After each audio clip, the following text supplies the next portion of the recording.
Residents of the separatist enclave of white afrikaners in South Africa want US President Donald Trump to help them become a state.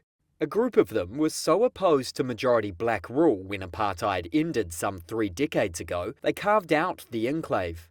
Orania, population 3,000, is the only town in South Africa where all residents, including menial workers, are white. Last week, community leaders visited the United States, seeking recognition as an autonomous entity.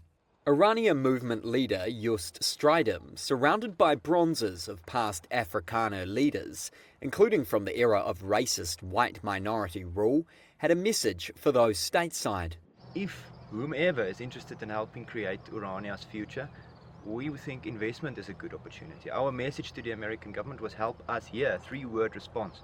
It was not to say help us here by giving us American tax dollars so that we can just, do whatever. Trump offered in February to resettle white South African farmers and their families as refugees. Strydom said that wasn't the point. We are glad that we are recognized as a people, but we don't want to be refugees in another man's land.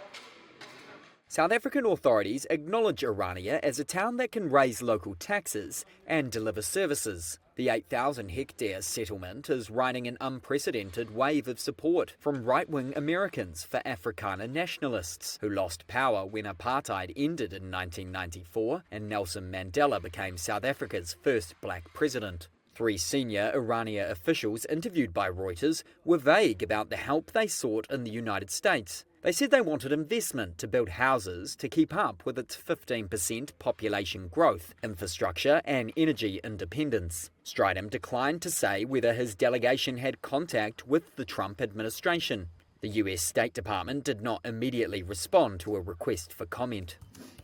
Political analyst Nikki Falkoff believes Afrikaner groups want a return to apartheid. I think for a long time Orania and people around that kind of politics have been relatively careful about how they portray themselves, and they have made a big effort to go, we're just living peaceably side by side with our neighbors of other colors. We choose to only be white people, but that's okay because this is our space and we will live in this way. And what's happened now, I think, has emboldened them slightly more to go, no, well, actually, we would like apartheid back, please. Some US right-wingers have sought to align with Afrikaners in their opposition to diversity policies. South Africa's black empowerment laws have been ridiculed by Trump's South African-born advisor, Elon Musk. A third of all South Africans are out of work, most of them poor blacks.